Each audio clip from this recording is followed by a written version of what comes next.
Hi, everybody. Marv Albert, Matt Dukas, and Ahmad Rashad, and we are set for the opening tip as the final piece of our NBC triple header.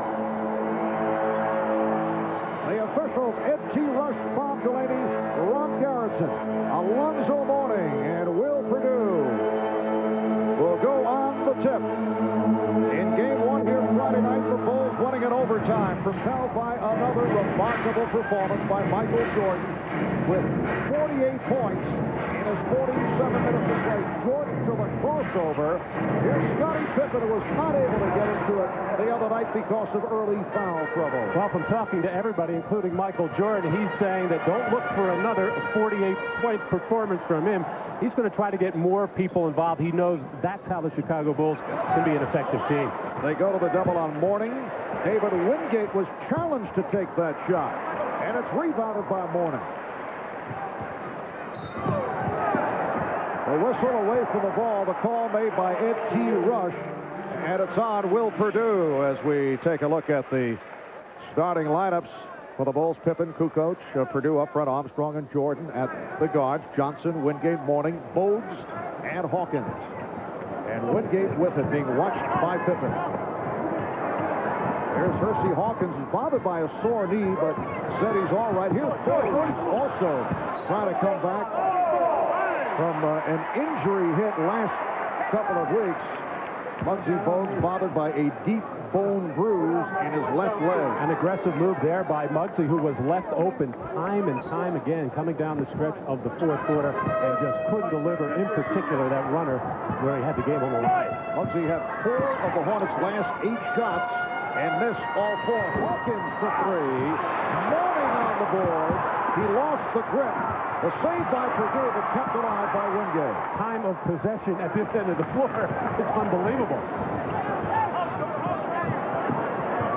Hawkins, Johnson, handling it for the first time. Coming off a 6 for 18 in game number 1. Forced the shot. And this is the player on the Hornets the Bulls are most concerned about. They want to keep him from getting off. Now the Bulls regrouping. Yes. So the Bulls off 2 or 4-0 strong. Very quick lightning type move by Michael Jordan before any kind of double team could come. So he's still going to look to assert himself offensively. And we'll see how Alan Briscoe plays it. He went with the big lineup, which gave the Bulls all kinds of trouble in game 1. Larry Johnson able to handle the boards. And a delay of game call against Charlotte. And keep in mind, the Charlotte Hornets are the worst offensive rebounding team in the league over the regular season, already with 3 offensive rebounds here this evening. Make that 5 offensive rebounds, and they had 18 in game 1. Kukoc leading Pippen. Mourning with the rebound. Wingate running the floor. Wingate trying to go all the way. Well, Michael Jordan in the triangle offense in the post, very effective. They started that in that Cleveland game a few weeks ago, where that will create opportunities for other people and keep Michael from shooting early perimeter jump shots. That time he just made the quick drop-step turn on Hersey Hawkins. At the other end, Hersey Hawkins is going to look to assert himself more offensively to keep Michael Jordan busy. Larry Johnson called for an offensive foul to give the ball back to Chicago. Pippen through the foul. Yes, and it counts. Beautiful ball fake by Pippen. He had Mourning in the air, and now Pippen will go to the line. Well, I say they want to go at Larry Johnson at both ends of the floor. They won't mind this, though, getting this fella in foul trouble. Alonzo Mourning, who had an outstanding game in game 1 with 7 blocked shots and very active around the basket and very effective inside. The problem, however, was Alonzo started to drift and got a little happy with the 3-point shot. Yes, that's the downside. He actually apologized for it after the game. Hawkins off the good setup from Bogues. Shot selection is the question with the Charlotte Hornets big men. Alonzo Mourning and Larry Johnson. Michael Jordan not able to hit, but Tony Kukoc keeping it alive. Michael Jordan returning to his roots here today. He's just 130 miles from the campus at Chapel Hill. Kukoc splitting through, and he drew the foul. Well, Phil Jackson not going to be happy with, after a free throw situation, Muggsy Bogues going coast to coast, as B.J. Armstrong couldn't keep him in front of him. And once Muggsy gets into the lane, it's too hard to find. Even though he's going to be in the tall trees there, he's so low to the ground, he can find the openings, and he made a nice feed to Hersey Hawkins. Foul on Wingate, putting Kukoc at the line. Tony Kukoc, a native of Croatia, seems to have settled down. Wasn't playing his usual game when Michael Jordan first made his return, but they have blended in recent games. 3 minutes have gone by. In his first quarter, the Bulls with a 9-4 lead. Johnson posting up. Here's Larry Johnson swinging in. Well, Scottie Pippen knew Kukoc was in trouble. He started coming, but once Larry was in that twirling type of situation, nobody could catch up with him, just overpowering Kukoc, Pippen, and Purdue inside. Jordan drawing the double team. Purdue with the recovery. Johnson on the steal. Johnson for Bogues.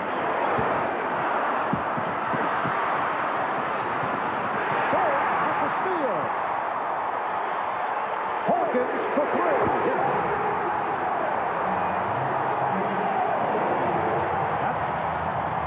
That's what I mean about Muggsy Bogues being so low to the ground, you don't know if there. Will Purdue made the mistake of starting to put the ball down, and Muggsy picked him clean.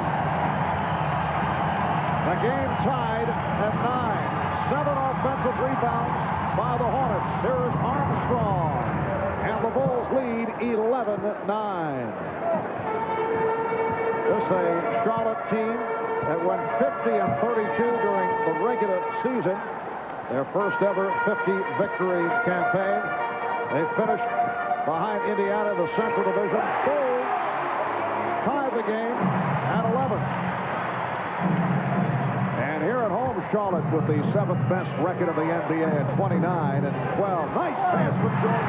Broken up by Wingate. Took it out of the hands of Kukoc. Hawkins had it batted away by Jordan. This is the way Muggsy Bogues wants to play. He wants his team to get out and run at every opportunity. The other night in the fourth quarter, Muggsy was left with these kind of shots time and time again. Couldn't knock them down when it would have meant a victory in game 1. This had made him feel very good. Timeout called with 5 minutes gone by in the first quarter. The NBA on NBC is brought to you by Miller Lite Ice. Ice brewed for the taste that goes all out when you're out. The night is young. By Castrol GTX, engineered for greater protection against breakdown. And by Gatorade Thirst Quencher, who reminds you that sweat loves company. Life's a sport. Drink it up. Well, guards are aware of Muggsy Bogues being around because he's so dangerous, but big people don't see him, don't feel him, and that's when he can pick you clean and get into the teeth of the defense and then kick out for open shots like that. Fast start here in the early going with 5 minutes gone by of the Hornets, and the Bulls tied at 11. Charlotte doing it off the offensive board. 7 offensive rebounds the first 5 minutes. David Wingate going too strong and rebounded by Will Purdue. Scottie Pippen being played by David Wingate. Tony Kukoc posting Larry Johnson. And here's B.J. Armstrong trying the 3. Kukoc with the rebound. Michael Jordan. Pippen with the save, and he called for time. Scottie Pippen successfully taking the 22nd timeout. Well, after a second chance opportunity by the Bulls, Michael Jordan with a quick shot with 20 seconds on the shot clock, but Scottie Pippen chasing down that loose offensive rebound to hang in the air just long enough to let the referee know he wanted to stop it. Let's check in with Ahmad Rashad. Ahmad? All right, Marv, as you mentioned earlier, Muggsy Bogues had injured his left knee as a bone bruise in the back of his left knee about 3 weeks ago. He told me that the first time he ran was last Thursday. And on Friday night in game 1, that it really affected his rhythm. He couldn't get his legs up under his shot, and it really got worse as the game wore on. The knee got progressively worse, so we'll have to keep an eye on that as the game goes. Marv? All right, Ahmad. And Muggsy Bogues matched up defensively against B.J. Armstrong.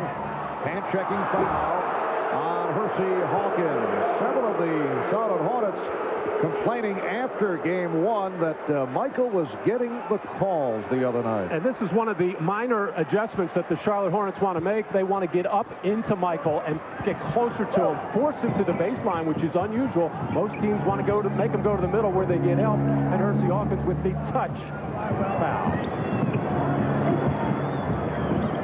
Here's Pippen. Rebound Jordan. Bulls 13, Hornets 11. It's been an offensive rebounding frenzy for both teams. Charlotte already with 7 of them, now Chicago with 4. Michael 2 of 4. He has 4 points. Just under 6 minutes left in this first quarter. Larry Johnson. Larry Johnson going down low effectively. Well, good spacing by the Hornets, and Pippen just a little bit tentative there, not coming quick enough to help Tony Kukoc. Tony can't handle Larry inside. Oh, Will Perdue flying for the stop. Good cut by Will Perdue off the ball as Alonzo Mourning was sensing that Michael was going to get into something, came over to double team, and nobody plugged the lane from behind. First field goal for Perdue, who played only 16 minutes the other night, 0 for 4. Get the idea Michael Jordan is more comfortable with Perdue. David Wingate. And the game is tied at 15, although Phil Jackson went for a good portion of the game on Friday with Luke Longley.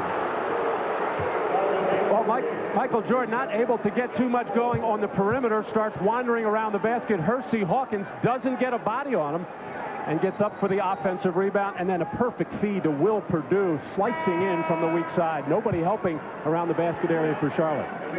Foul called on David Wingate. And now here's Kenny Gaddison, who was effective in game one, checking in for the first time, replacing David Wingate. Well, Mark, Michael is used to Will Perdue because Will knows where to go in the triangle offense. Luke Longley is still learning it, still not comfortable with it. Kukoc from Jordan.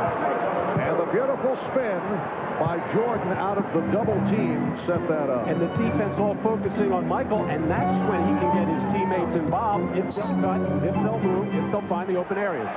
B.J. Armstrong did not like that call for the hand check.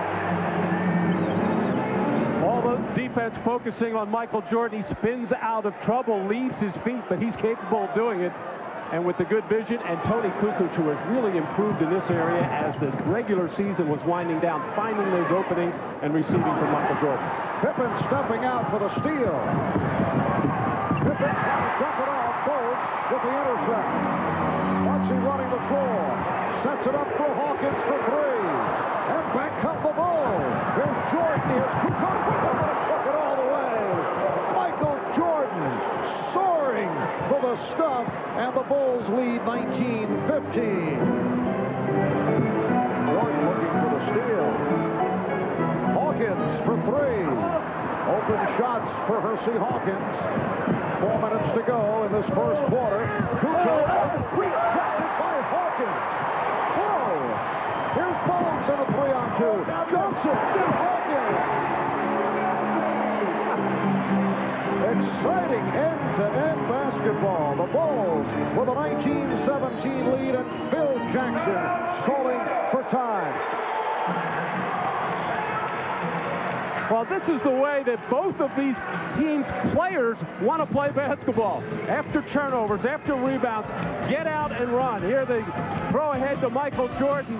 Everybody out of the way as Michael goes up and throws it down, and then Kukoc sent in for a fast break, and Hersey Hawkins coming out of nowhere. I don't think Tony Kukoc saw him coming. And then Muggsy Bogues, what a frightening feeling that is when that little butterfly running at you as they execute the fast break beautifully.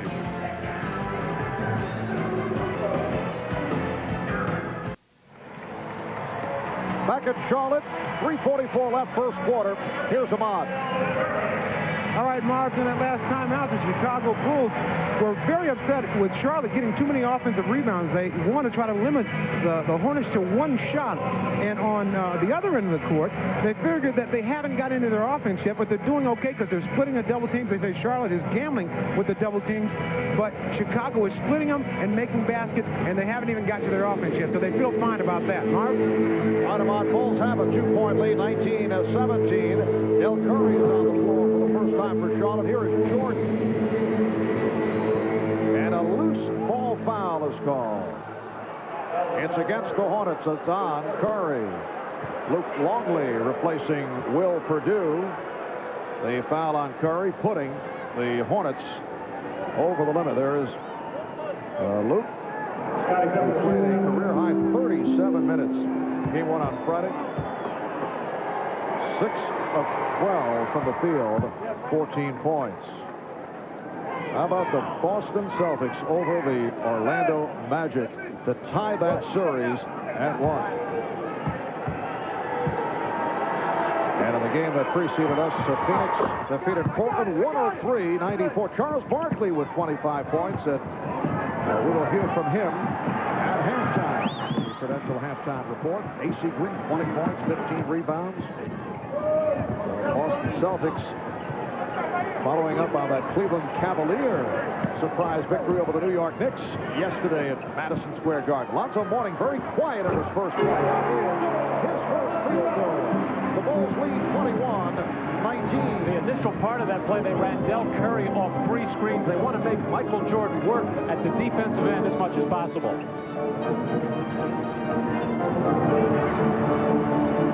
Jordan guarded by Curry. Shot clock at 6. And a hand check call. And again, the crowd reacts.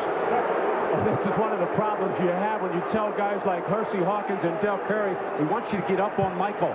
Be tougher with him. Get up in his chest. Make him be a driver. Well, he will be a driver. He can take it by you very quickly. And Alan Bristow thought it was a little bit soft on the hand check by Del Curry, but that's what the officials have been calling early in all of these first-round games. Well, Michael Jordan, game number 1, went 11 of 11 from the line. Here's Tony Kukoc sitting down, replaced by Corey Blunt, the second-year man out of Cincinnati. Michael Jordan has always been at his best in the playoffs, averaging 35 points for his career in playoff competition and shooting better than 50%. He has 7 points, 3 assists here in the first quarter. The Bulls lead by 3. Curry eluding Jordan. And apparently that went over the glass, so the ball awarded to the Bulls. Once again, 3 baseline screens for Del Curry, making Michael bump into them all the way, hoping they will tire him out. And once Del Curry catches it, he has the quickest release of any player in the NBA. Chicago Bulls went 47-35 in the regular season, then came on strong following the return of Jordan. They were 26-29 at one point and fading. Block set up by Jordan, but he's called for a travel. The Bulls finished the season in grand style, winning 12 of their last 14.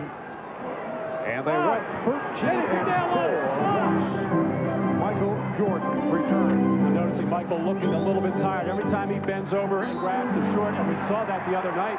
Really, in the third quarter, I thought he was out of gas at that point. Obviously, he got his second win later in the ballgame and really turned it on in overtime. But Michael looks a little bit tired right now, and I think the effectiveness of Del working him is taking a little bit of a toll right now. That last foul called on Pippen, reaching in. Gaddison, guarded by Pippen. Curry looking for the shot. Mourning had a look at a three-pointer, but passed on it. Here's Bogues. And the rebound is swept out of bounds. Last touch by the Bulls. So Bogues now 1 of 4 from the field. Over the last 16 games entering the playoffs, Chicago, along with San Antonio, the 2 hottest teams in the league. You see Charlotte dropped off, record of 9-7. They had some injuries the last couple of weeks. Curry, rebound, Gaddison, rejected and fouled. One of the reasons why the Bulls gave up so many offensive rebounds in the first game is because Scottie Pippen's minutes were limited to just 27 with all the foul problems. He is the best rebounder on the Chicago Bulls. He's in there right now, but Kenny Gaddison and Larry Johnson and Alonzo Mourning really working hard inside. And this is what the problem I think the Bulls are going to have throughout this series, and if they move on to the next series, not being able to control the defensive board. They just do not have the bulk, the people that they used to have before, Horace Grant, Scott Williams, Bill Cartwright. They miss those players sorely. Now Bill Weddington replacing Corey Blunt. A cameo for Corey Blunt. Kenny Gaddison, who was at the free throw line, played an important role the other night. 9.7 rebounds. He was the guy who was made a miraculous and speedy recovery from neck surgery. It was thought that his career was over. Amazing comeback. He worked very, very hard. Never really gave up, but I think he amazed everybody in basketball with the quick recovery that he has made. Interesting lineup for the Charlotte Hornets right now with Muggsy Bogues getting a rest. In effect, Larry Johnson will handle the ball almost as a point forward with Del Curry and Darren Hancock on the wings. Darren Hancock checking in a moment ago. That foul was called on Gaddison. And with the Hornets over the limit, Pippen to the line. Darren Hancock, a rookie from Kansas who ended up as a starter the last week and a half. That because of the injury suffered by Scott Burrell, which is a major loss for Alan Bristow and the Hornets, out for the season with a partially torn Achilles tendon. Burrell has been playing extremely well, a candidate for most improved player.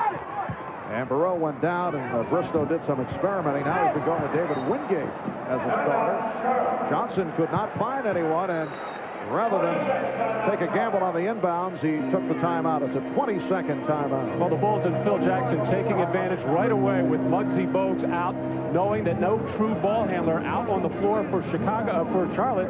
The Bulls go into their full court press to see how they'll handle it. Wise move, and you saw right away how disorganized Charlotte was because they're not used to playing this way. They tried it a little bit in practice. Allen is gambling a bit, going with a big front line against the quicker Chicago Bulls, but this is something that he has to do right now, and so far he's been successful as far as the rebounding is concerned. And he's staying with Johnson as the ball handler because he does not have the confidence that Michael Adams, who has had an injury-hit year and is still having difficulties. He had a calf injury, so he's not going with Adams, and is not going with the other guard, Rick Shelton, who's bothered by a stiff neck, but is dressed and is available. Instead, Larry Johnson at 6'7", 250 pounds, handling the ball against Scottie Pippen, who is not the man you want to handle the ball against. Pippen nearly stole it. Johnson threw it away. Jordan goes down, 1-2. And a foul on Gaddison. He was called for a trip. Well, a minor adventure for Larry Johnson in just getting the ball over midcourt and then the sigh of relief, and then he relaxed a little bit, and that's when a clever veteran like Scottie Pippen will still come after you, knocks the ball loose, and right away the Charlotte Hornets are out of sync, and Muggsy Bogues will get ready to check back in as Michael Jordan was tripped from behind by Kenny Gaddison. Michael Jordan. Now 2 of 3 from the line. And here comes Muggsy. A very difficult situation for the Hornets because Muggsy is still hurting. And Alan Bristow is forced to play him the additional minutes unless he takes a shot with Michael Adams. Well, he took the shot with Larry Johnson handling the ball. Didn't like what he saw on 2 occasions. He gets Muggsy back in there. And Muggsy kind of wore down in that third quarter. See if he go the bench in game 1. Very sore with that bone bruise in the back of his knee. Jordan now 3 of 7. Bogues for Hancock. The Bulls by 1 with 1 minute left in this first quarter. Muggsy Bogues with 5 assists. The steal by Hancock. 2-on-1. Bogues for Hancock. Rebounded by Jordan. And here comes Armstrong. Curry with a reach-in foul. So Del Curry, or is it Muggsy Bogues? Apparently Bogues is hit with the call. That's his first. Well, Muggsy has been sharp in fast break opportunities in the first game and a quarter as he finds Darren Hancock flying in on the right wing, and that's what he does best. Run the floor and finish there. Muggsy trying to reach in. prevent the play made by B.J. Armstrong. Bugsy not happy with it. Thought he got all ball. And, of course, this crowd of over 23,000 agrees with Muggsy Bogues. Armstrong, an 88% free throw shooter. One of the better foul shooters in the league. Chicago, the 9 of 12 at the line. Charlotte has gone to the line only twice. Michael sitting down, 8 points, 3 of 7 from the field. Only 2 of 4 at the line. 3 assists for Jordan. But Pete Myers has come on for Michael Jordan. Bulls 26 and the Hornets 23. Down to 35 seconds to go in this opening quarter. And the foul called on the ball. It is on Longley. Well, before Michael retired a year ago, you would never see in the body of a game either Michael Jordan and Scottie Pippen both out of the floor at the same time. This is unusual right now. Michael, Scottie, and Tony Kukoc all sitting on the Chicago bench right now. You got to wonder where they're going to get their ball handling and where they're going to get their offense. Kukoc ready to check back in. 2-point Chicago lead. And Kukoc replaces Longley. So it is Kukoc, Bushler, and Wennington up front with Myers and Armstrong at the guard. 32 seconds remaining in this first quarter. As the 5th seed, the Chicago Bulls won't have the home court advantage in any series of the playoffs. So they have to be an exceptional road team to overcome the home court disadvantage in 4 straight playoff series. A difficult task. They certainly began on the right note with the overtime win here on Friday. Well, you'll remember the Chicago Bulls did that 2 years ago. They did not have the home court advantage against New York or against Phoenix. Little pressure on the ball. 1-point lead for Chicago. Shot clock at 7. Wennington. Bill Wennington with his first field goal. And Chicago leads 28-25. Final seconds of the quarter.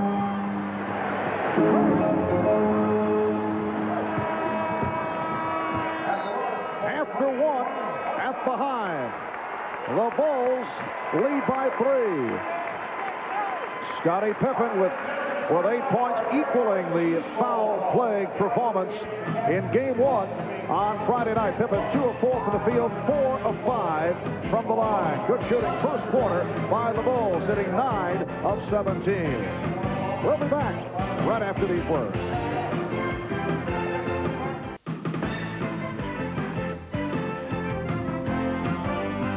This is the NBA on NBC.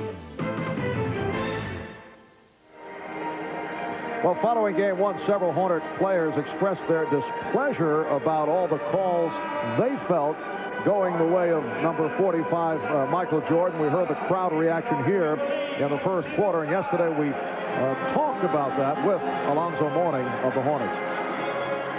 It was obvious, I mean, even to people that didn't even understand basketball, that a lot of the favoritism was shown to Michael in that game, you know, and I mean, hey, he's the marquee player. People wanted to see him, you know, but I really feel that, you know, when you have, you know, the referees calling a lot of calls that are pretty much in his favor, you're automatically at a disadvantage, you know, to a certain extent. You know, I'm not pointing a finger at all, you know, because we still had, regardless of what the officials were calling, we still had plenty of opportunities to win that ball game. Plenty good offensive players should take advantage of the way the games are being officiated this year, especially early in the playoffs. They're going to call hand checking, and Michael just happens to be maybe the best offensive player. So you got to understand what's going on out there. Granted, some of these have been touch fouls, but that's the way the game is going to be called, at least in the early going. It's also a common complaint after a club loses. Don't you feel, Matt? That's usually the case. Hancock soaring to put it home. The Bulls 28 and the Hornets 27 as we start the second quarter. Darren Hancock, a rookie from Kansas, getting the crowd going. And for Charlotte, it's Knight, offensive rebound. Miller. Nice pass. Weddington. Offensive foul as Weddington try to make the move on Gaddison. Well, Darren Hancock has the live body and the fresh legs. Timed that beautifully, and you may wonder why that was not a technical foul for hanging on the rim. The officials ruled that he was in a little bit of danger there with some bodies under him, but perfect timing by Darren Hancock to finish off that play. That we were speculating that Alan Bristow would go to Michael Adams, and he has here at the start of the second quarter, though Adams physically is still not right. Been hurt good portion of the year. That will count and the foul. Del Curry getting the roll, and he'll go to the line. Well, Del Curry, known for his perimeter shooting and the quick release. You don't expect him to put the ball on the floor and drive. That's why you want to get up in his chest and force him to do that. That's exactly what B.J. Armstrong did. He just did not get the help from his teammates, as Alan Bristow is looking for field goals anywhere he can get them. Ahmad Rashad was telling us before the game, he talked with Michael Adams, and Michael said, only in an emergency situation will I go out there, and I can think Alan feels that right now. He's got to get a breather for Muggsy Bogues, but I don't expect Adams to play that long. Weddington on the foul, leading to the three-point play by Curry. Adams still recovering from a calf injury. Played only 29 games during the regular season. Did not play at all in game one. He is matched with Steve Kerr just came on. Curry tried to steal, but stepped out of bounds. All right, let's check in with Ahmad. All right, Marv, during that the quarter break, I talked to Coach Johnny Bach. He said what they wanted to do in the first quarter was they tried to rest LJ and Muggsy Bogues, but they had trouble getting the ball up the court, so they had to bring Muggsy back in. He said they're satisfied where they are right now. They didn't want Chicago to have a high-scoring first quarter. They wanted to keep them around 25 points, and that's where they had him. He said the strategy going into the second quarter was the one to work the ball in inside. Marv? All right, about Johnny Bach, of course, longtime assistant for the Chicago Bulls. Michael Jordan with a whip pass that was deflected out of bounds. Last touch by Charlotte. Johnny Bach ran into Michael Jordan the other day, and Michael said, nice to see you. Johnny said, not so nice to see you. he knows the damage that Michael can do here. Johnny Bach so instrumental in the defensive success over the years on the part of the Chicago Bulls. Kerr coming up short. Curry pumps it down to Adams. Oh, he just can't beat Scottie Pippen. Well, that's how Adams can help the Hornets right now. He just released on that curved jump shot, and Scottie Pippen made a tough effort, but just couldn't get there. 7-0 run by Charlotte here in the second quarter. Kukoc. And a loose ball foul called on Pippen. That's his second foul. Well, Steve Kerr taking that jump shot, his responsibility is not to worry about the man releasing. It's got to be somebody else. In this case, it was Pippen, and the pass was just too good on line. Scottie gave the effort to get up in the air, but Adams enough in those legs to get down there. Charlotte with a 4-point lead. Curry looking for the shot. Johnson spinning his way. Johnson with a spectacular move. Larry Johnson, who at times will go into the jump shooting mood, is trying to do it from down low, and he's been successful here in the first half. He's been staying tight to the lane and initiating the contact. That makes him tough to deal with inside. 34-30. Charlotte by 4. Hornets with Adams and Curry on the backcourt. Up front they have Johnson with Hancock and Robert Parody, who is spelling Alonzo Mourning. Here is Johnson. Rebounded by Longley. Once again, Larry initiated the contact, but just flipped that ball up there. He has still lost some of that explosiveness in his legs, but he's using his big body very well. Well, the Bulls have a hot touch in the first quarter. Not so here in the second. Curry with the throw. Charlotte has opened up a 7-point lead. And Michael Adams has paid dividends. Already gave him a field goal, and then a perfect pass in the fast break situation to Del Curry.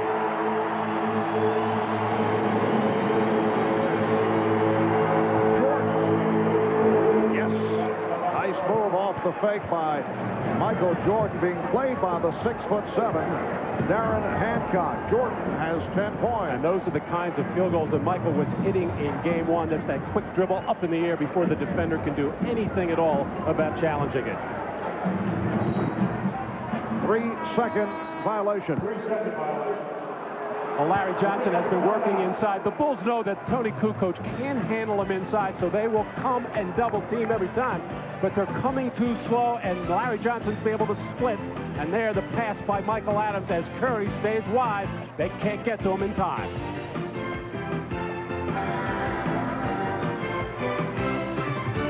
Two games Saturday, 3 more on Sunday. The NBA playoffs next weekend. The NBA on NBC is brought to you by Bud Light. If you want great taste that won't fill you up and never let you down, make it a Bud Light. By the NASDAQ stock market, the stock market for the next 100 years.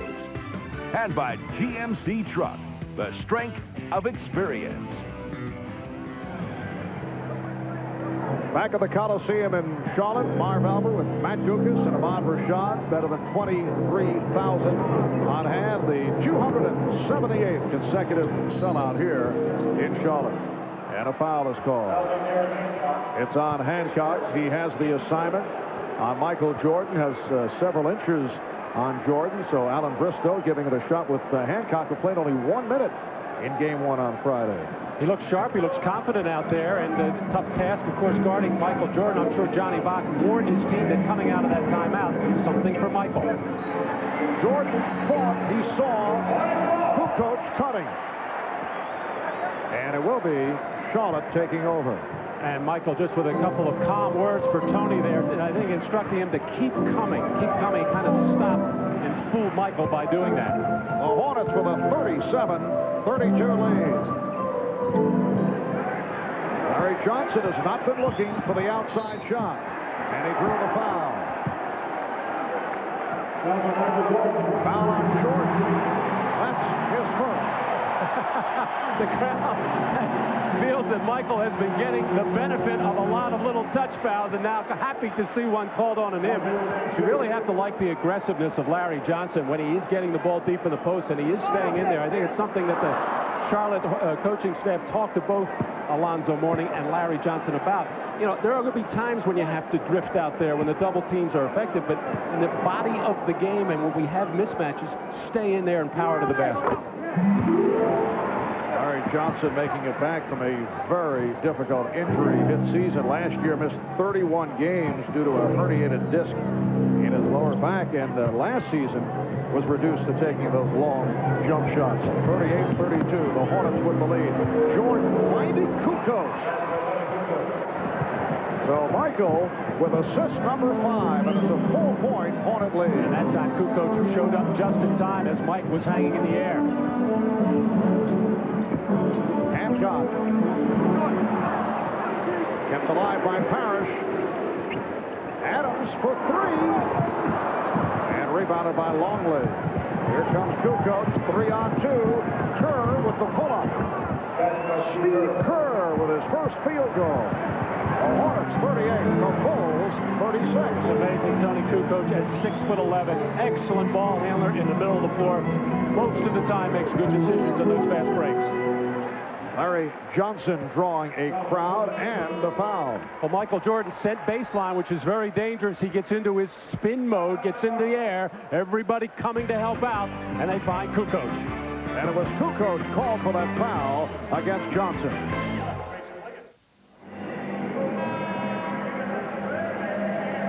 One difference that we've noticed in the second go-round of Michael Jordan in his return, Michael has been seen in more of an instructional role, a coach on the floor. We talked about that with him prior to today's game.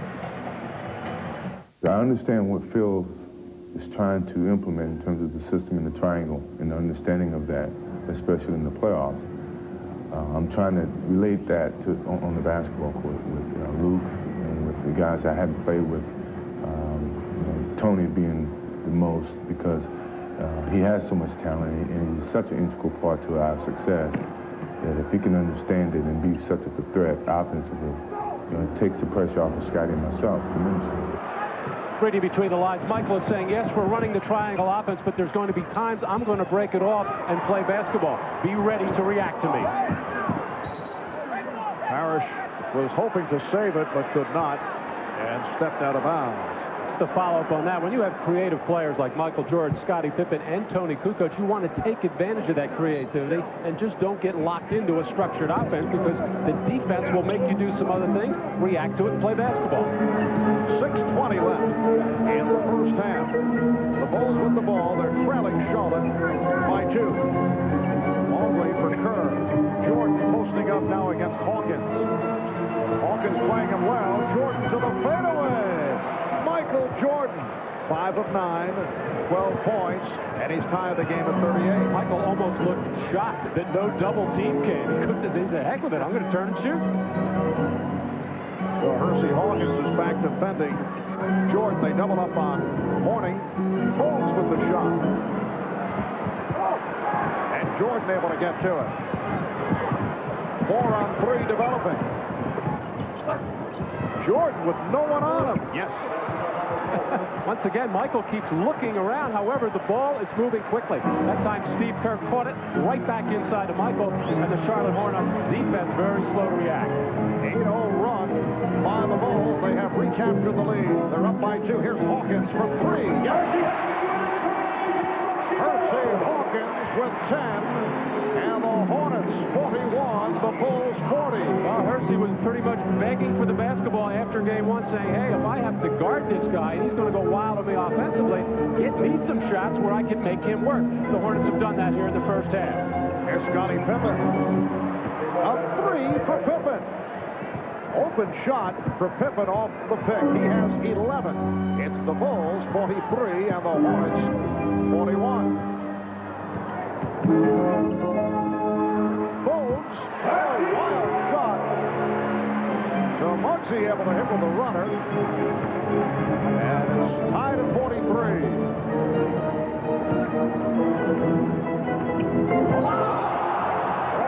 Traveling violation. He was uncertain. He saw Kukoc. He was about to take the shot and then had changed his mind. Well, the quick feed, and Michael looking around for some kind of double team coming. Nobody in any kind of position to come, so he just waited till he got Hersey Hawkins a little bit off balance. And here, hanging in the air, back out to Steve Kerr, right back into Michael, and nobody covering here as Michael turns and gets a good look at the basket. Michael very upset with Longley on that last play for just not catching and taking it strong to the hoop. Good help from Wennington after Mourning beat Longley off the dribble. And the Bulls are going with a combination of Longley and Wennington, along with Pippen up front. And now Myers in the backcourt, a rest for Jordan. Pippen for 3 again. Scottie Pippen with consecutive shots from downtown. He has 14 points. The Bulls by 3, and it's been a hot shooting first half for Chicago. They're just under 59% from the field, while Charlotte at 41. More shot opportunities, though, for the Hornets. Mourning. And he drew the foul. Well, Scottie Pippen being covered right now by Larry Johnson, and that's a tough cover for Larry out on the floor. Scottie has hit a couple of long jumpers in a row, including this one, setting up, I'm sure, some drives to the basket as Michael Jordan. Very happy to see Michael starting to get the feel. And the Bulls have hit 7 of the last 8 shots. Alonzo Mourning has had a very quiet first half. On the line by virtue of that foul by Wennington. For Wennington, his 3rd. 5 points for Mourning, only 1 of 5 from the field. Timeout is taken by Phil Jackson with 3:34 remaining in the first half. Game 2 of this best of 5 between the Bulls and the Hornets. Bulls by 2. We'll be right back. In this first half, Charlotte has been featuring Larry Johnson inside. Thus, Alonzo Mourning not getting involved. Here he gets the kick-out pass, however, and Luke Longley commits the crime here of letting Alonzo Mourning go with his right hand from the perimeter, and Luke is hearing it from Michael Jordan on one side, Scottie on the other, as they are bookending him, giving him all kinds of instructions. Defensive end, offensive end, and Luke says, all right, I understand. You know, you do a very fine Australian accent. Yes. That seems to cover everything. Very well done.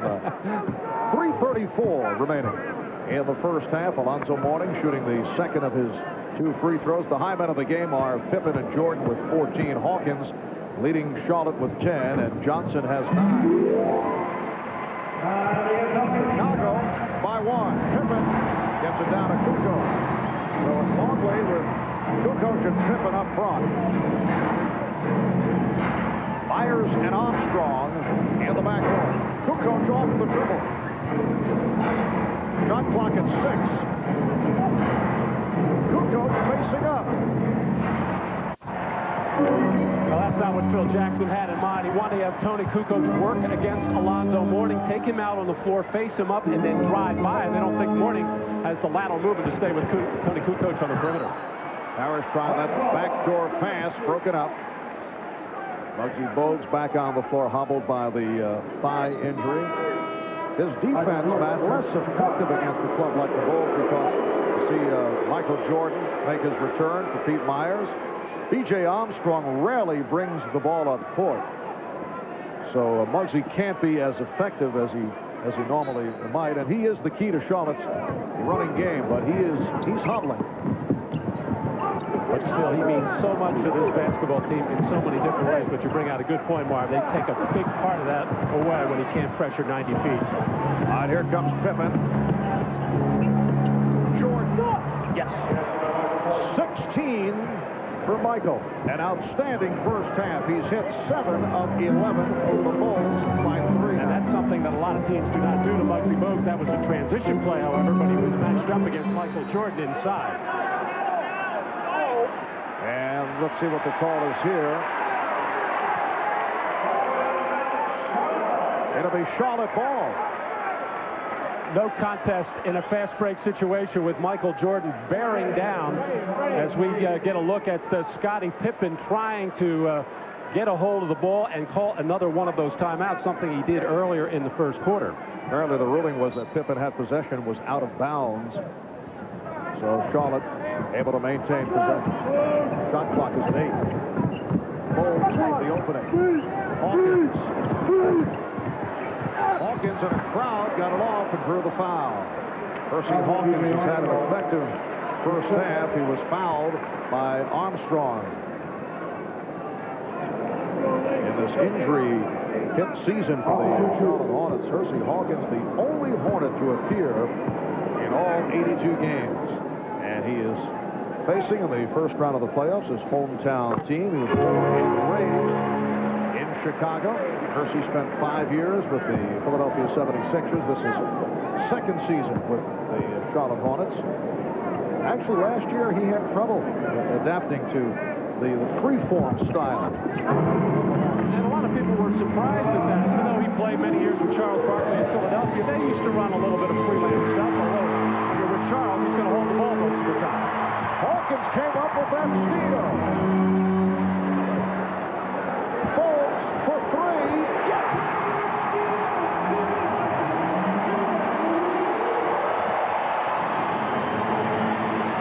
That's just number 7 on the year for Muggsy Bogues, his first in the playoffs. The Hornets lead 50-48. A minute 45 to go in the half. Jordan got the step. Michael Jordan has tied the game at 50. Jordan has 18 points. And he froze Alonzo Mourning in there, who is a shot-blocking demon, one of the best in the NBA. He never even got his hands up to challenge Jordan's drive. Bogues with a change of pace. Beat his man, but had nowhere to go. Shot clock at 6. And here's Muggsy. Nice pass. Addison couldn't hit the reverse. The game tied at 50. We come up on a minute to go in the half. Jordan with the step, and he is fouled. Oh, the change of pace dribble by Michael Jordan. Well, Hersey Hawkins getting back a little bit slowly from the free throw situation, but just in time to get the steal. And then Muggsy Bogues, who doesn't do this very often, sets his sights for a three-pointer as Michael Jordan turning the corner on Hersey Hawkins and taking it hard to the goal. And Alonzo Mourning did get his hand up, but he was so far underneath the rim that he could not even get his hand in position to make that shot. And the foul is called on Addison. Well, the one flaw in Michael Jordan's game here today at the foul line, 2 of 5, he has had an outstanding first half. 19 points in all, along with 5 assists and 5 rebounds. The Bulls lead 51-50.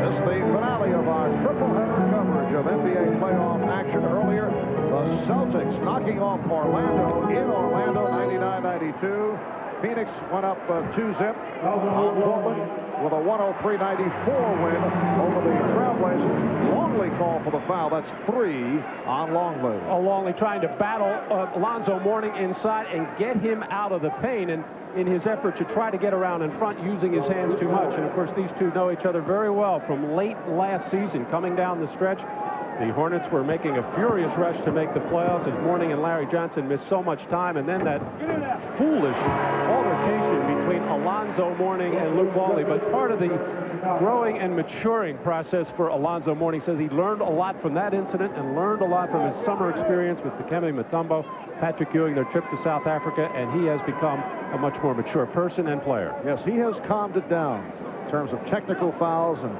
in terms of actions on the court. Longley and Wennington with 3 fouls apiece. You talk about a foul shot routine that this man goes through. This man made 490 fouls in this regular season, number 3 in the NBA. And part of his success, he has good mechanics, good grip, but he does the same routine every time. Hornets have a 1-point lead. Moats all over Armstrong. Now Johnson is guarding Jordan. Mourning switches off. Short Bushler. And he's called for a travel.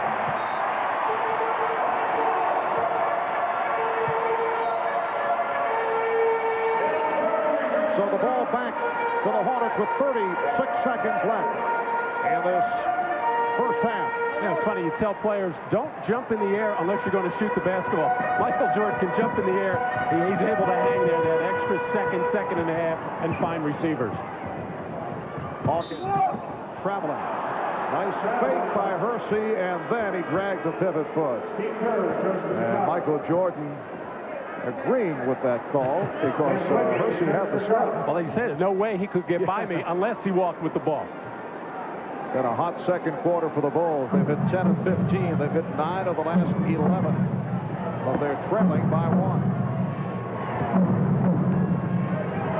Michael Jordan looking over to Phil Jackson for some kind of call. He's going to say, Michael, keep it.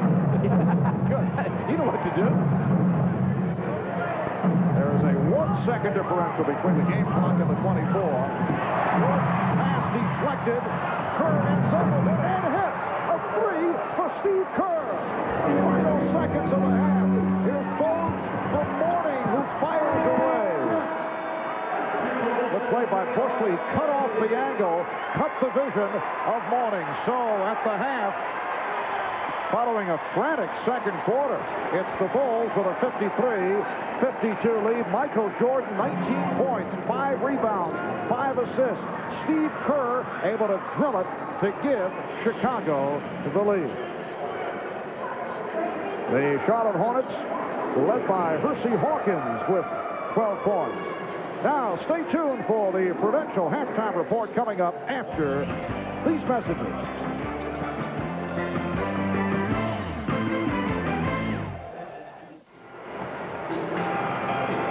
Welcome back to Charlotte. The Bulls with a 54-52 lead on the Charlotte Hornets. Marv Albert with Mr. Basketball, Matt Dukas, and Ahmad Rashad. Let's take a look at the Miller Lite halftime statistics. A tremendous shooting first half for the Chicago Bulls. 20 of 33 for 61%. The Hornets with 13 additional shots. They shot 39%. Michael Jordan, 8 of 12 for 19 points. In the turnover department, the Bulls with 11 and the Hornets with 5. I think Phil Jackson is concerned the fact that they gave up 10 offensive rebounds. Most of them came early in the first quarter, but that's not enough turnovers for Chicago's defense. They are second in the league in steals. They force 18 turnovers a game. That's how they create their flurries and get out and running, and that's how they're going to be a good basketball team. And right now, Phil has to be very much concerned. Well, let's check in with Ahmad Rashad. Ahmad?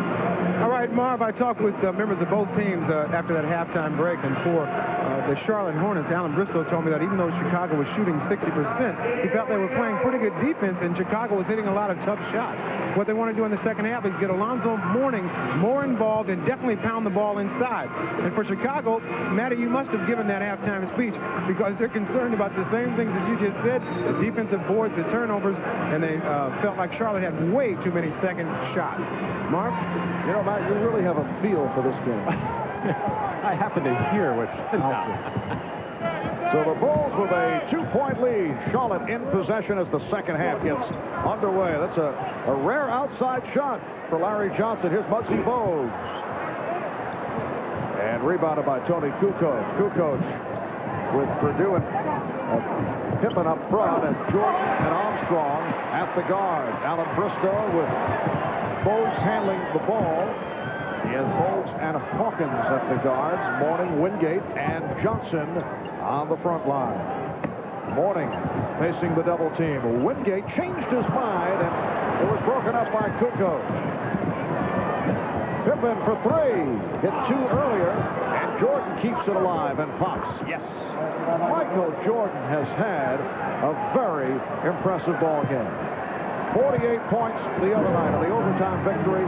21 points here today on 9 of 13 shooting, and the Bulls lead 56-52. Well, we've seen a barrage of jump shots in the early going here in the third quarter, and Alonzo's going to line one up. There's nobody comfortable inside with what they're getting, so they're going to launch from outside. Alonzo Mourning does have a good touch, but it does become dangerous, as he admitted when he got a little too three-point shooting happy in game number one. Here's Kukoc for three. Yes. Tony Kukoc from downtown. Kukoc with 9, and the Bulls have a 5-point lead. 59-54. Well, every time the ball goes inside to either Larry Johnson or Alonzo Mourning, there will be a double team, and they'll leave Bogues and Wingate open. They're going to have to make jump shots, but so far, Larry Johnson and Mourning are going to take matters into their own hands from outside. And Alonzo Mourning with 12 points cuts it to a 3-point Chicago lead. Now Jordan around Hawkins, and then lost it. Hawkins off the steal. Wingate with the open shot. And a foul is called. Ron Garrison with the call against the Bulls. It is on Jordan, his second. Here's Michael Jordan flurrying through the lane there to come off with an offensive rebound. He finds an opening. And then as they just keep whipping the ball around the perimeter, Tony Kukoc, a 31% three-point shooter during the regular season, shot that one with confidence. Johnson. Johnson able to slip his way in. 11 for Johnson. The Bulls lead by 1. 2.5 gone by in the third quarter. Jordan. He's been hitting the jump shot today. Not that time. Bogues for Hawkins. Hawkins. And he was fouled. So Hersey Hawkins getting inside will go to the line.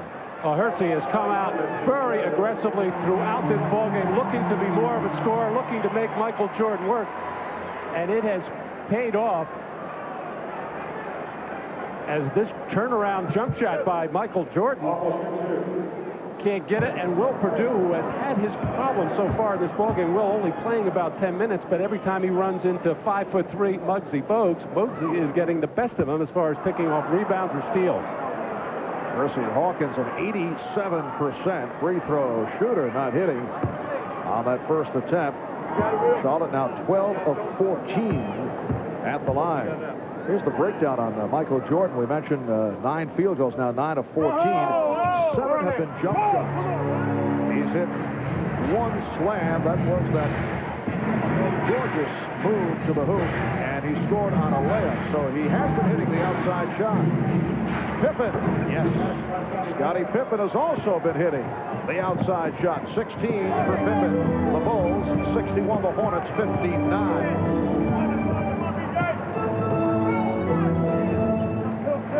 Bulls looking for the cutting Hawkins. David Wingate. Wingate is now 1 for 5. He's had a number of open shots. Open shot for Armstrong. B.J. Armstrong with 6 points, and that was the 6th assist for Michael Jordan. Off good penetration in the transition, made the Charlotte defense collapse and get all packed inside there, and then those quick 2 passes. And it's so much easier to shoot the ball when you get into a rhythm like that instead of having just stand and the whole offense just watching it. And earlier we were talking about the success the Hornets have had here at home, but the alley-oop from Mourning, able to field it and put it away. 3-point Chicago lead. After winning 13 straight here at home during the middle of the season, the Hornets then won only 6 of their last 11 at the Coliseum. So things went the other way in the final weeks. Wingate is called for the foul, and that dates back to mid-March when they blew a 19-point lead to the Washington Bullets. Well, lots of problems there. Then Muggsy Bogues got hurt, and Del Curry was out for 10 games during that time period. And Del Curry, such an important part of their offense, coming off the bench, giving them about 13, 14 points a ball game and spreading the defense.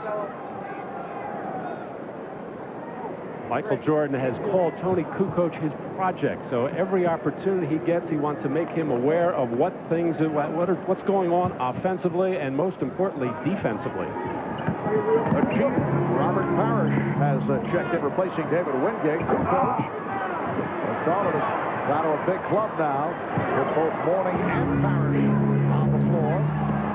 Jordan around Hawkins. Jordan to the left hand, rebounded by Mourning. 3-on-1. Johnson from Bogues.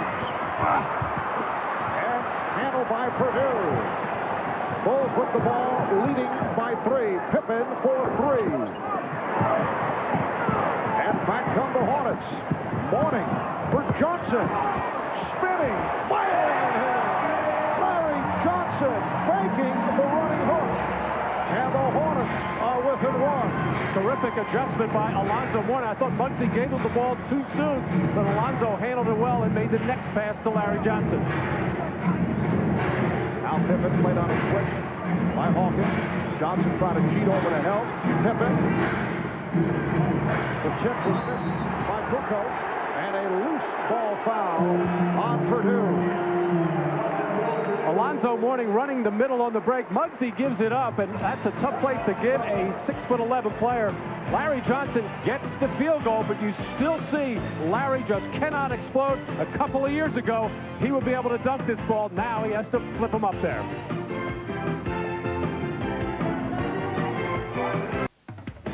The NBA on NBC is brought to you by Jeep, makers of Grand Cherokee, and Wrangler.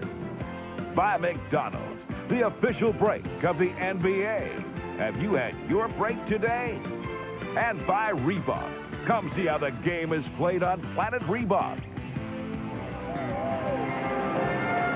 Welcome back to Charlotte, where the Hornets are trying to even up this best-of-5 series at 1-1. Bulls trying to go up 2-zip game 3 in Chicago Tuesday night. If there is a game 4, it'll take place Thursday in Chicago, and then if there's a game 5 back here in Charlotte on Sunday in this best-of-5 series. One other NBA playoff game tonight, the Dikembe Mutombo and his Denver Nuggets, David Robinson and the San Antonio Spurs. That's tonight at 9 Eastern time, and will be seen on TNT. That is later on tonight. 6:45 remaining in the third quarter, and the Bulls lead 64-63.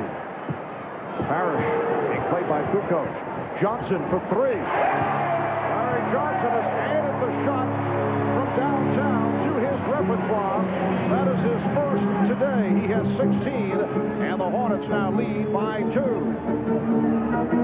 It's been a strong game for Larry Johnson. Kukoc off the dribble against Parrish. Kukoc. Rebounded by Hawkins. Well, interesting, the play before that the Hornets felt they had a mismatch with Parrish inside on Kukoc, and at that end, the Bulls clear out for Kukoc, who has a mismatch against Robert Parrish, at least facing him and driving to the basket. Crowd reacting. They thought there should have been a foul called on Purdue making contact with Mourning. Here's Hawkins. Percy Hawkins with 15. Hornets 68. The Bulls 64. Chicago has missed its last 5 shots. Kukoc rejected by Parrish. Kukoc looks for the goal tag. Here's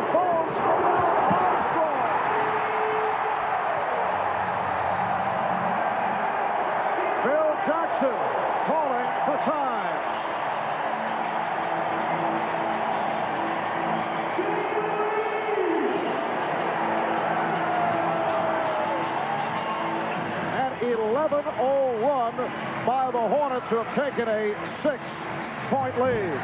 Well, the inside feed to Parrish, quickly outside to Larry Johnson, who made 81 three-pointers during the regular season, feeling much more comfortable here. Hersey almost gets stripped, but gets a step on Michael Jordan. He has been an effective offensive player for Charlotte. And then Robert Parrish paying dividends for the Hornets.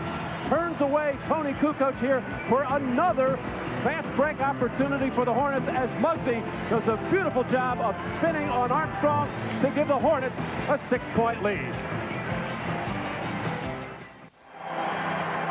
Well, coming up here on NBC, following the Bulls and the Hornets, and then following Sequest, it'll be Fred Dreyer returning to NBC as Hunter in a 2-hour world premiere movie. Nice to see Fred back on the network.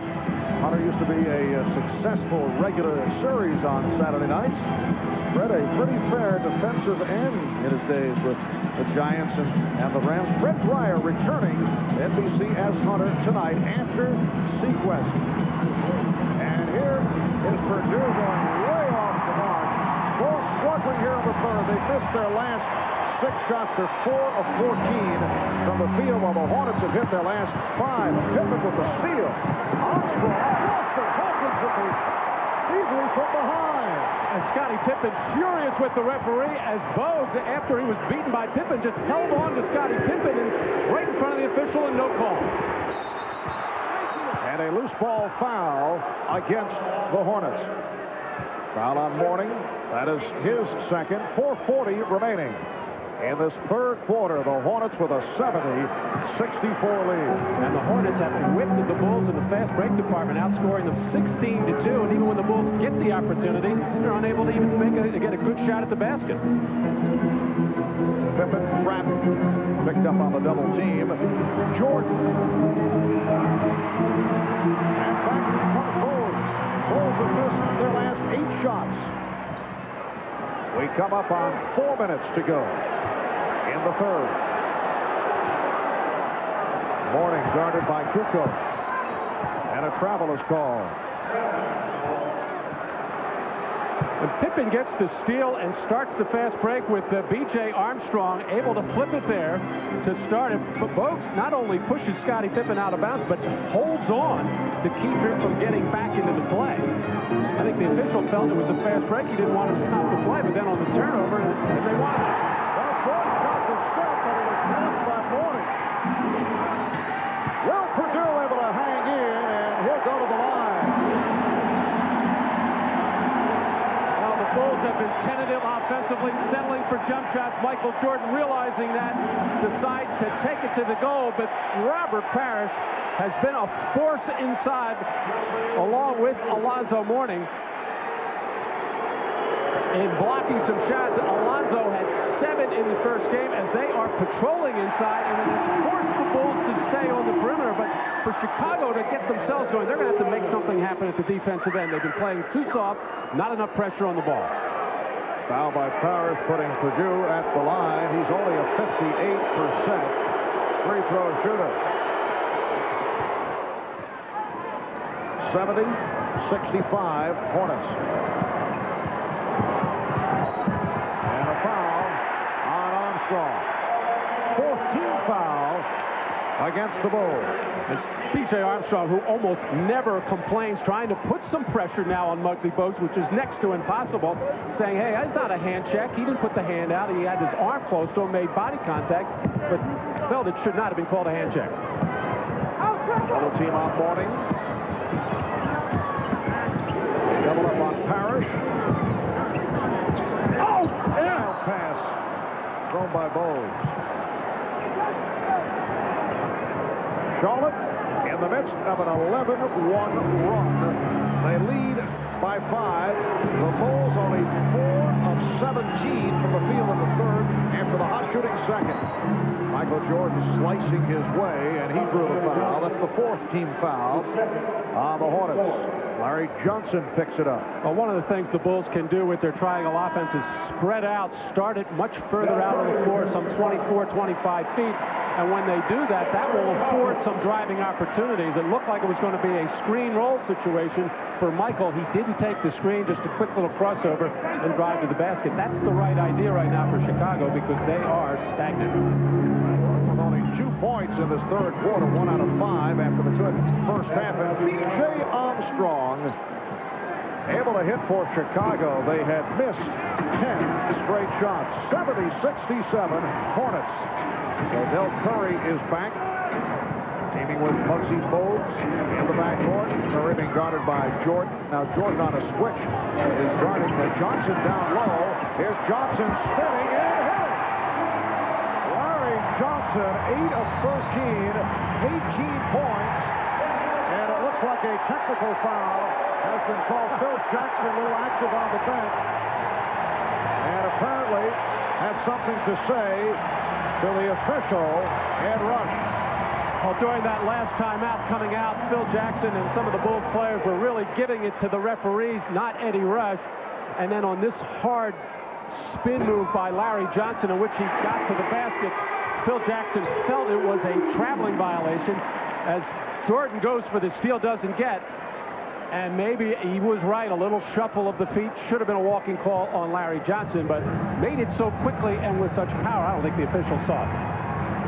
Phil doing a little pirouette to show exactly just how he picked him up and laid him down. Scottie Pippen for 3. And Alonzo Mourning with the rebound. It has been all Charlotte here in the third. They lead by 6. Curry on a quick release. Pippen. Jordan to the reverse. It looked like Michael had nowhere to go on a good defensive help by Robert Parrish, but he improvised. Hornets 73 and the Bulls 69. Just under 2 minutes to go in the third quarter. Johnson surrounded. And the rebound handled by Weddington. And a whistle in the backcourt.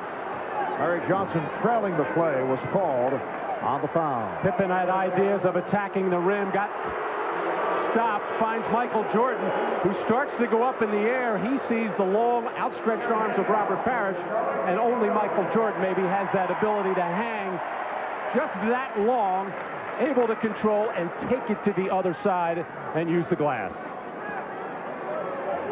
And Michael saying no foul. He thought Robert Parrish got a piece. And I think that technical by Phil Jackson was part a spontaneous reaction on the walk. But I also think he's trying to get his team going a little bit right now. He knows they're going to have to do something defensively to get some of these flurries and just trying to change the tempo and create a little excitement.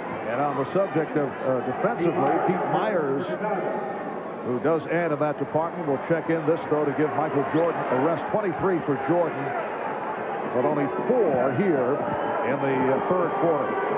Aaron Hancock, who had some good moments in the first half, back on the floor for Charlotte. Hancock, the second-round draft pick, a rookie out of Kansas.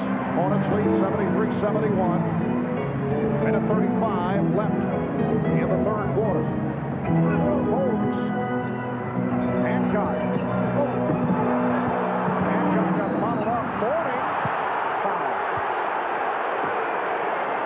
Alonzo was held by Will Perdue. Well, the Bulls are picking it up defensively, denying passing lanes, overplaying, trying to take charges there as Scottie Pippen getting there late, as the bench of Chicago starting to get into it and appreciating the effort that the Bulls are putting forth defensively right now. This is the first flurry in some time, and then the grab and hold on Alonzo Mourning as he tried to get up to the basket. But Alonzo Mourning, a terrific free throw shooter. And he is 6 for 6 here today. So the Hornets lead 74-71. Game 1 here on Friday night, 1 in overtime by the Bulls. Michael Jordan playing 47 minutes at 48 points. Mourning with a 32-point, 13-rebound game, along with 7 blocked shots. And Mourning has come on in the third quarter after the quiet first half. 16 for Mourning, and the Hornets lead 75-71. 1:15 to go in the third. Pippen being played by Hancock. Armstrong with Fogues right in his chest. Look out, Hancock over aggressive, and Pippen is shaken up. And Scotty is. He's wincing. I don't know if he got hit in the eye or face area as Hancock trying to break into the passing lane there for the steal, and Scottie Pippen making sure he caught the ball there, and a hit in the face and then a sort of a forearm to the jaw area as Scottie Pippen shaken up. Darren Hancock, guy who plays with a lot of energy and emotion. Last year he spent a good portion of the season playing abroad in France. He was a second-round draft pick a year ago and was in the starting lineup after Scott Burrell, a very important player on this Hornet squad, went down. Hancock started 7 games. See, since Burrell's injury, last 13 games of the season, he averaged 17 minutes a game. Did a good job, although David Wingate has been the starter in this series. Hornets 75 of the Bulls, 73. Michael Adams is back to provide a rest for Muggsy Fogues. Final minute of the third quarter. Steve Kerr has come on, and he is guarding Adams. They double up on Morning. Hancock for Curry. And the foul.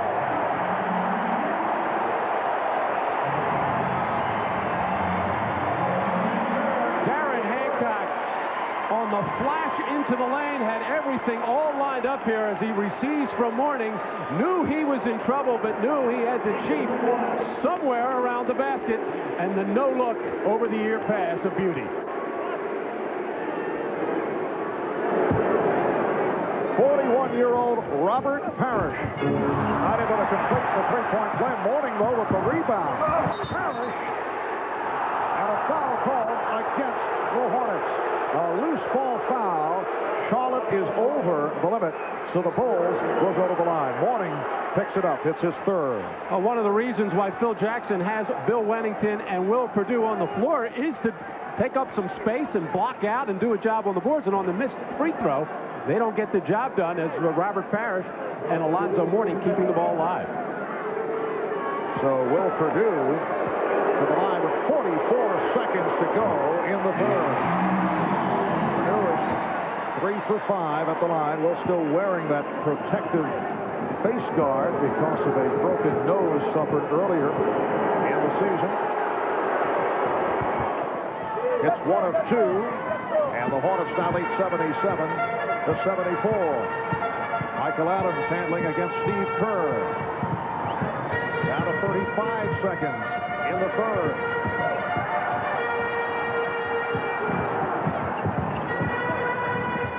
Good defensive sequence by Chicago. Parrish hits. A packed fadeaway shot. Robert Parrish with 4 points. Hornets lead by 5. Now 15 seconds to go in the third, and they're on their feet here in the high. Wellington. Final seconds of the third quarter. Curry's pass broken up. And that's the end of the third. It's the Hornets 79. The Bulls 74. See Hancock come away hobbling, trying to work it off. We'll be back after a word from your local station. This copyrighted telecast of the National Basketball Association may not be retransmitted, reproduced, or rebroadcast without the express written consent of the NBA. Welcome back to the Coliseum in Charlotte, North Carolina. Marv Albert with Matt Gukas and Ahmad Rashad. The Hornets outscored the Bulls 27-20 in the third quarter. Chicago only 6 of 21 from the field in the third after the hot shooting second when they converted 11 of 16. Alonzo Mourning with an enormous third quarter, 8 points and 6 rebounds.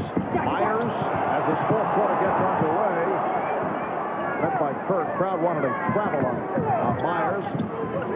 Michael Jordan sitting it out, getting a rest. Here's Kerr with a rare shot going to the hoop. And And a big reason for that good defense in the third quarter and the first play to start the fourth. Robert Parrish just doing an outstanding job patrolling the lane, sensing every opportunity that the Bulls have to score, and he's stepping up. And this is a Charlotte team that has turned it around defensively. Mourning is rejected. Alonzo Mourning turned back.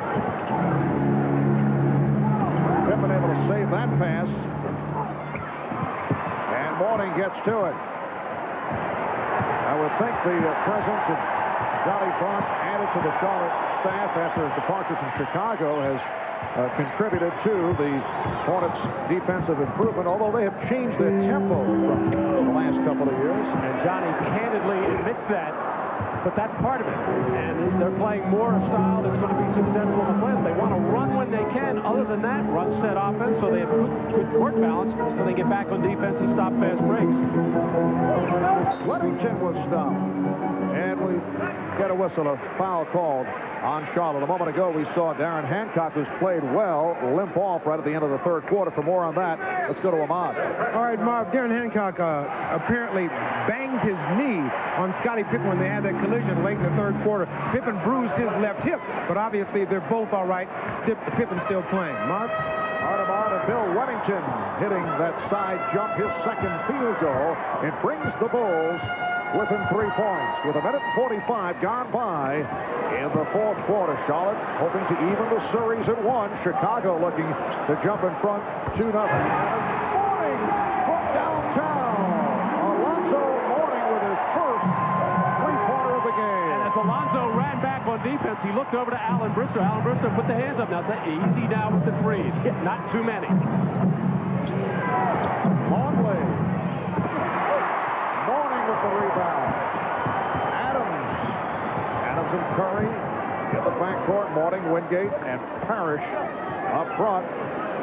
Hornets staying with the twin tower approach with Parrish and Mourning. Longley nearly picked it off. Parrish off the recovery. Robert Parrish playing a major role. He's at 3 of 4. He has 6 points. We'll see Jordan too, but I'm surprised, Marv, that Tony Kukoc has spent this amount of time on the bench. He could be an effective player right now because both Weddington and Luke Longley, other than Luke Weddington's giving them some offense, but those two are not getting the job done. Hornets with an 84-76 lead. Adams. Adams surprised Longley. Biggest lead of the game for Charlotte. The Bulls calling for time.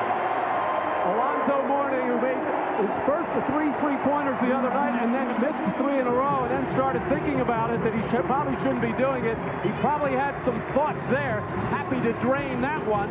But when he looked over to Alan Bristow said, take your time with the threes. And then Michael Adams using that rim as a shield to get the little reverse up against the 7-footer Luke Longley. 3 minutes in. Fourth quarter, the Charlotte Hornets celebrate. You're watching the NBA on NBC.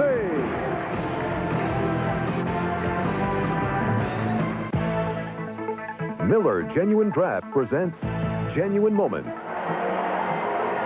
And today we go back 2 years. Celtics and Hornets meeting in the first round of the playoffs. Game 4, Charlotte down by 1. And Alonzo Mourning with the most memorable shot in Hornets history. They defeat Celtics to advance to the second round. It marked the first time one of the recent expansion franchises made it to round 2 of the playoffs. In recognition of this moment, Miller Genuine Draft will donate $1,000 to the Thurgood Marshall Scholarship Fund. The Hornets have opened up a 10-point lead thanks to the all-around play of Alonzo Mourning, who has come on very strong in the second half. Michael Jordan has returned, not able to hit on his first attempt. 8 minutes and 40 seconds to go in the fourth quarter, and the Chicago shooting, so efficient in the first half, has dropped off. They have struggled in the second half, shooting only 26% in the second half. Jordan trying to break it up. Johnson gets it back out. Shot clock at 2. Curry for 3. He has hit 3 straight from downtown, and the Hornets lead 89-76. And you tell your team, never leave Del Curry alone. Even if you're scrambling, double teaming, make sure you rotate to him first. Jordan for three. Last touch by the Hornets. Well, anytime, Del Curry is always going to find that three-point line. And when he does, it does not take long for him to let it go. As Pete Myers got caught trying to shade towards the lane, giving Curry way too much room. During the regular season, hit a franchise-high 153 three-pointers. And a hand check called on Johnson, his fourth. Here's Ahmad Rashad. Ahmad? All right, Marv, doing that last time out, the Charlotte Hornets bench, they wanted to continue to pound the ball inside, and when the Chicago defense collapsed in, kick it out to players like Curry. They want to be as disruptive as possible defensively, and they told me they want to try to tire Michael Jordan out by running him off as many screens as possible. Marv? Well, Michael Jordan has not been able to do it offensively in the second half after the sparkling first half. And here in the fourth quarter, the Hornets have outscored the Bulls 10-2. We have 7:20 remaining in the fourth. Curry.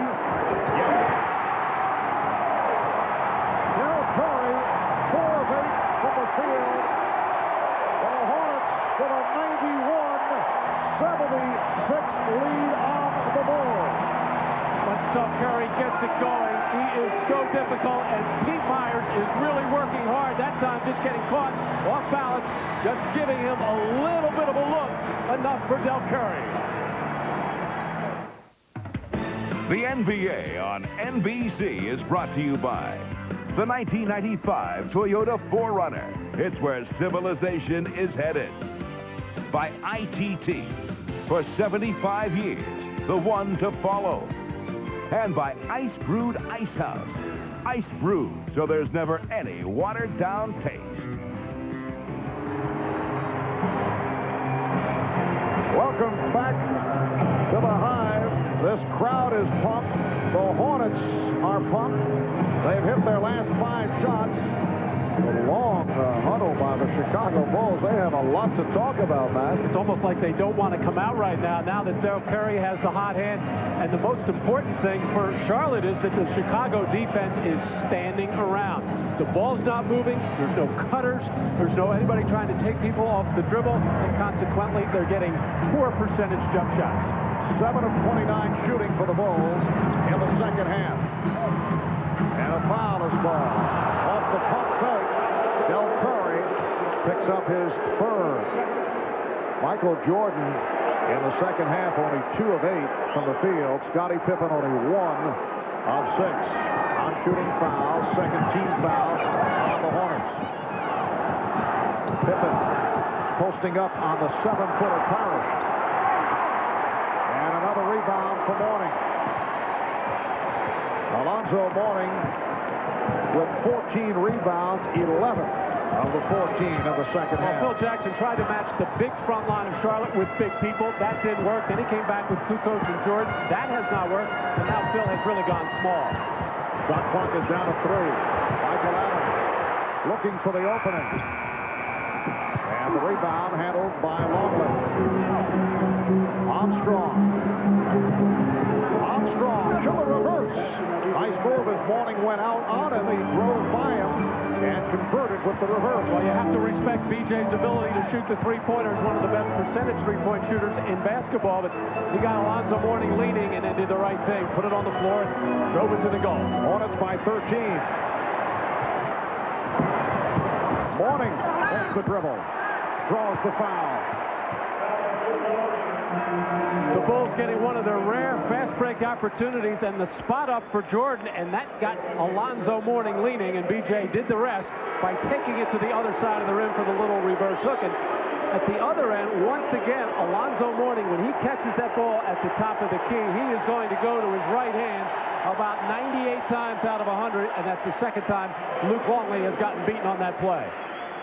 A hand for the combination of Robert Parrish and Michael Adams.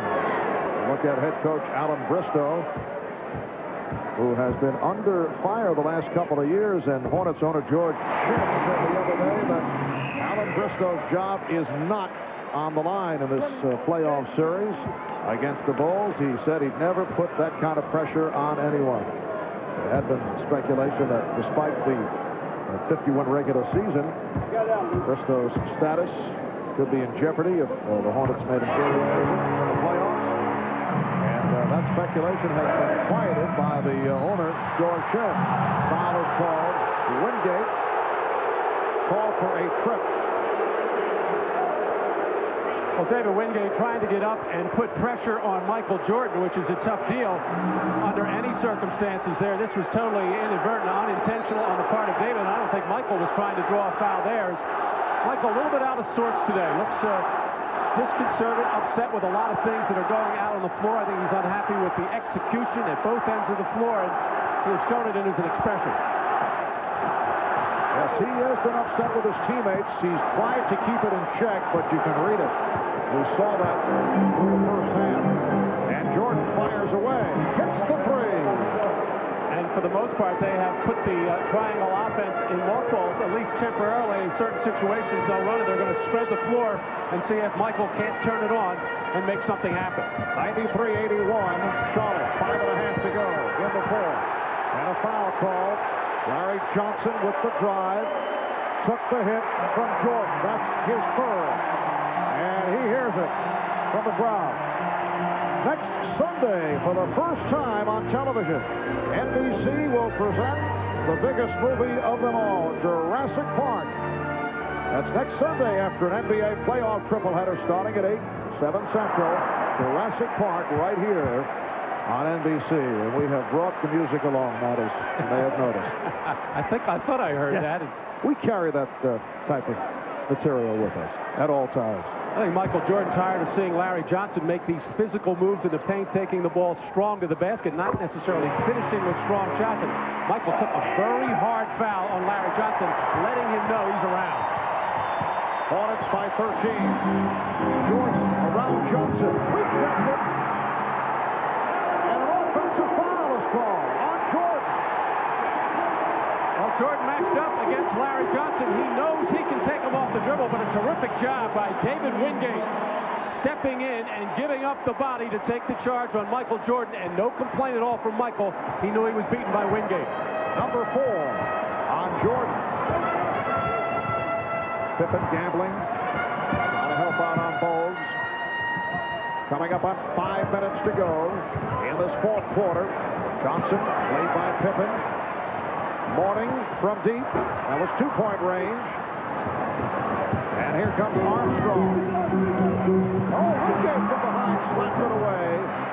But a good play by David Wingate, although Chicago maintains possession, and Wingate hears the approval. Well, Alan Bristow has to be extremely happy with the play that he has gotten from his bench. Robert Parrish, Michael Adams, Darren Hancock. David Wingate is a starter, but doesn't really play starter minutes, but he's giving them a lift during this 2 or 3 minute stretch. Jordan to the fadeaway. The tip missed by Longley. And Bowles in no hurry, moving it across, checking with Alan Bristow on the sideline.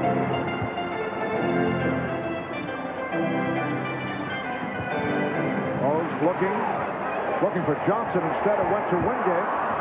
Rebound Morning. And could not hold on. So Chicago will get it back. Game 3 of this best of 5 will take place Tuesday night at the United Center in Chicago. Jordan for 3. Yes. The Hornets now lead 94-84 as we come up on 4 minutes remaining in the fourth. Michael Jordan told us before the game he did not want to have to play this way. He wanted to get his teammates involved, but he senses that nothing good is happening for his team. He's going to try to put it all on his shoulders down the stretch. Foul on Armstrong, having some words with Curry.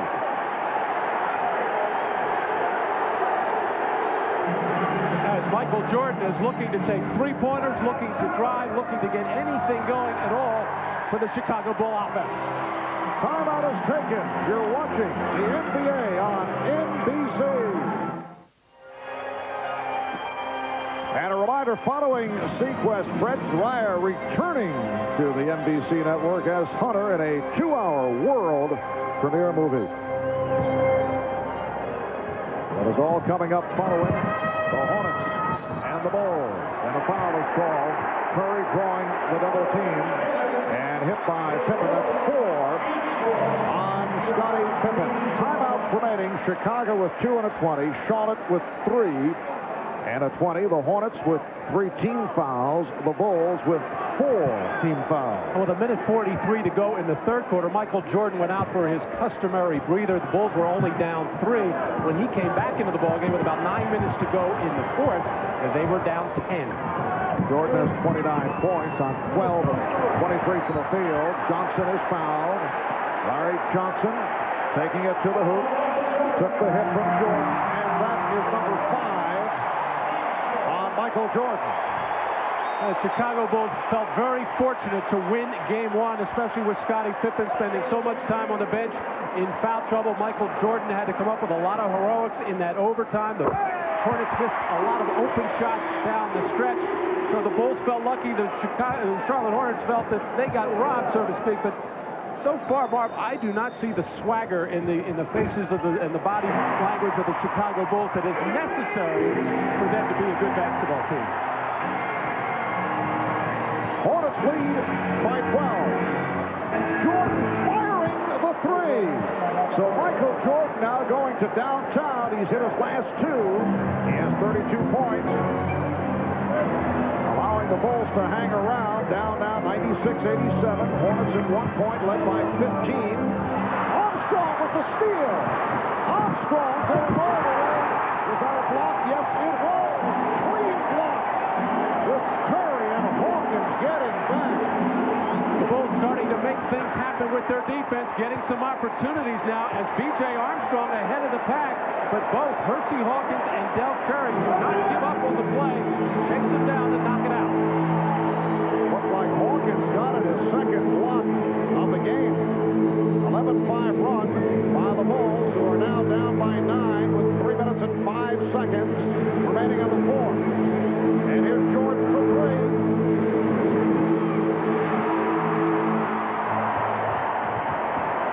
Marner following our coverage of the Bulls and the Hornets Sequest, and then the return of Hunter right here on NBC. Larry Johnson. Johnson getting inside. Rebound Mourning. Alonzo Mourning, 23 points. Along with 17 rebounds. And that an enormous bucket. The Hornets lead by 11. You're watching the NBA on NBC.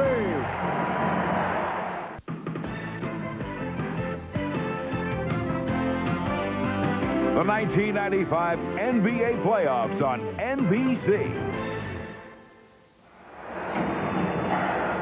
For a team that has been poor all year long, dead last in offensive rebounding, the Charlotte Hornets have really come alive in these first 2 games of this playoff series as Alonzo Mourning having another outstanding ball game. 23 points, just 6 for 15 from the field, but doing it in other areas. Matt, would you say even with the 5:30 p.m. start here in Charlotte, this will be considered as a morning game? Oh, yes, definitely, since you said that. Armstrong able to hit. And the Hornets now lead 98-89 with 2:20 to go in this fourth quarter. Hornets trying to tie the series at 1. Kerr on the foul.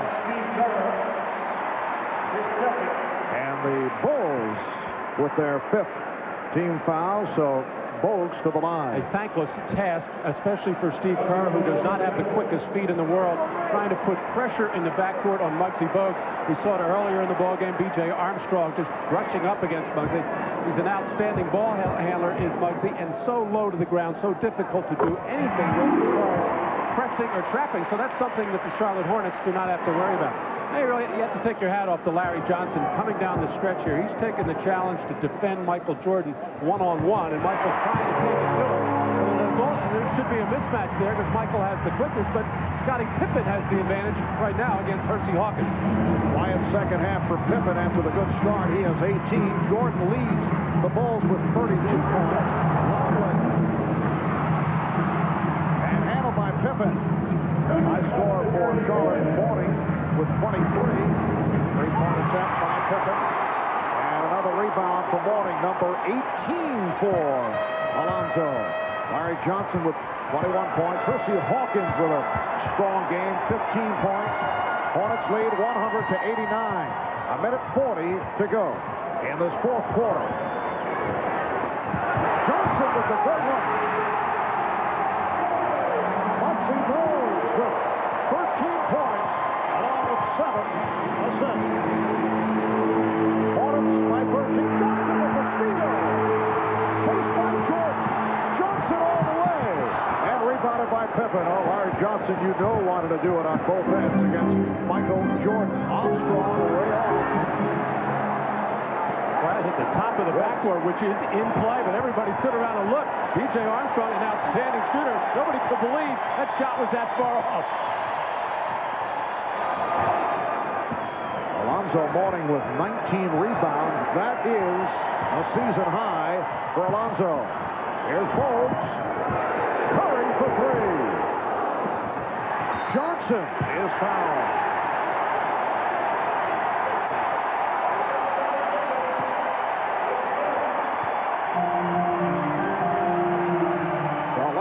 Johnson will go to the line. Well, Muggsy Bogues is ecstatic right now. He felt the weight of the world in his shoulders by missing that shot at the end of regulation. He went up to the owner, George Shinn, after the game and said, "My fault, boss. It was in my hands. I should have won the ball game." And George Shinn put his arms around and said, "Hey, we would have never been that close without you." He's got to feel great. Alan Bristow and his staff have to feel good. Coming back from such a disappointing loss the other night to tie this series up, and Phil Jackson, his staff, and his team are going to look at this tape and see what they have to do to improve their defensive rebounding. Now to 45 seconds remaining, fourth quarter. 104-89 Charlotte. Pippen fires the three. Mourning with rebound number 20. Series will ship to the United Center in Chicago for Game 3 on Tuesday, all tied at 1. Now to 15 seconds.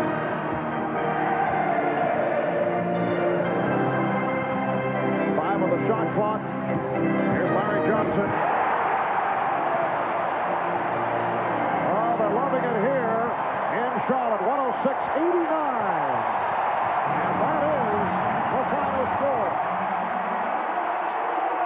So the series is tied at 1. Alonzo Mourning with a sensational game to lead the Hornets. We'll be back in Charlotte in a moment. The Chicago Bulls only 12 of 42, 28% shooting in the second half. Michael Jordan with 32. Alonzo Mourning, 23 points, 20 rebounds, as the Hornets even the series at 1. So long from Charlotte, North Carolina.